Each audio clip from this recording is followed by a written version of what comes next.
Hey ladies, it's Ariane with Bumps and Bliss. Again, I feel like I'm bombarding YouTube with all my vlogs. But I promised you that I would do my next giveaway when I got pregnant. So I owe you ladies a giveaway. So I hope that's reason enough for me to be like overwhelming YouTube with all my vlogs. So I have a giveaway to do today, and I'm also going to mix this with a, I don't know, my advice, my thoughts on getting pregnant. I don't want to say words of wisdom because I'm not very smart, but I don't know, just what did I do to get pregnant besides have a lot of sex? But we'll do the giveaway first. So I'm going to be very optimistic and hope that this pregnancy goes well.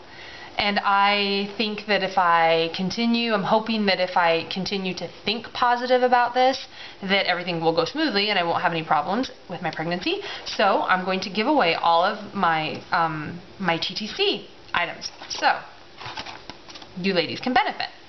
So I have a pack of soft cups. It comes with 6, and there are 4 left in here, unopened. I only used 2. Anyway, so there's 6 in here, and these things, I have a belief in them. I think they work. So we've got the soft cups, and then I have a first response fertility test. And I've never used these. You use them, I think it's on cycle day 3. And this one has been opened. I opened it because I just wanted to look at it. My friend gave it to me, but I never used it. And so I feel kind of bad that it's open, but I haven't taken the cap off of it or anything. So anyway, it'd be interesting to take. I've never taken that. And then I have, how many? 8. I have 8 cheapy pregnancy tests. And even though they're cheap, they work. When I was 10 DPO and I took my first response test, and I had like a really faint line, I took the first response test with my first morning urine. And I took this one later in the day, and I had a line. Like, it was extremely faint, but there was a line. So to me, it seemed like it was pretty sensitive. So anyway, so there's 8 of those. And then I have 17 OPKs. So that's my giveaway pile. And okay, so I'm going to tell you what my husband and I did. I really, like I mentioned in my last vlog, I was really, well, my last TTC vlog. Sorry. I was really not very hopeful about this cycle, simply because it was our first cycle actually trying, and I just didn't think that things don't always, I don't feel like I have very good luck anyway, especially when it comes to getting pregnant, since I've wanted to get pregnant since October and my husband hasn't wanted to. So I kind of have felt like the whole world is constantly like against me, and I have to, like, I don't know, I feel like my lesson in life is patience. And so I didn't think I had much of a chance of getting pregnant. Even though I knew I had a chance, I was pretty sure that I ovulated on my left side, which was my full functioning fallopian tube.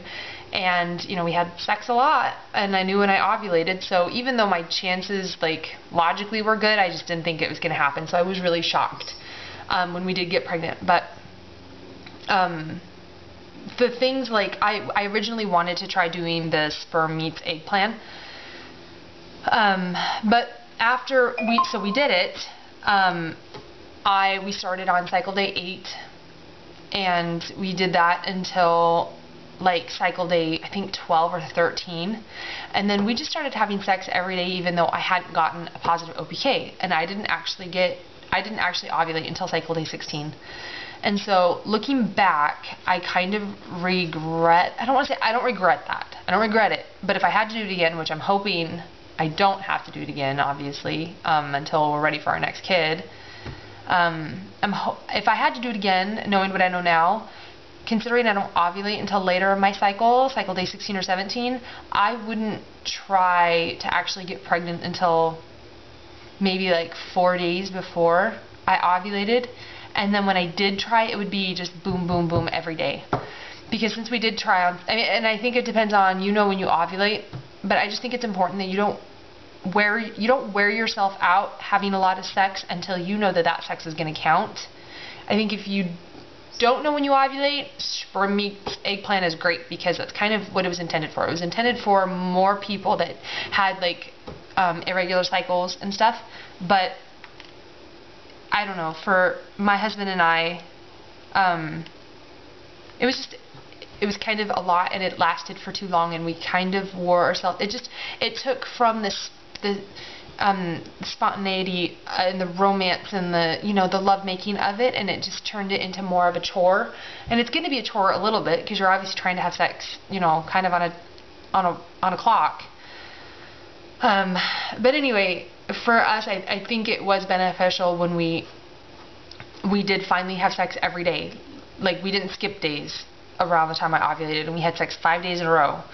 And that was a lot of work, but I really believe that if you can do it, because I think it does improve your chances. I know some women, life gets busy, and some women, just once every other day is fine. And if that's all you can do, that's, do anything is better than nothing, but I really think that every day did make a difference. Obviously, I'll never know. I'll never know if we just had sex once and I could have gotten pregnant. I'll never know if we did it because the soft cups. Like, I'll never, you'll never really know. But anyway, that was kind of what we did.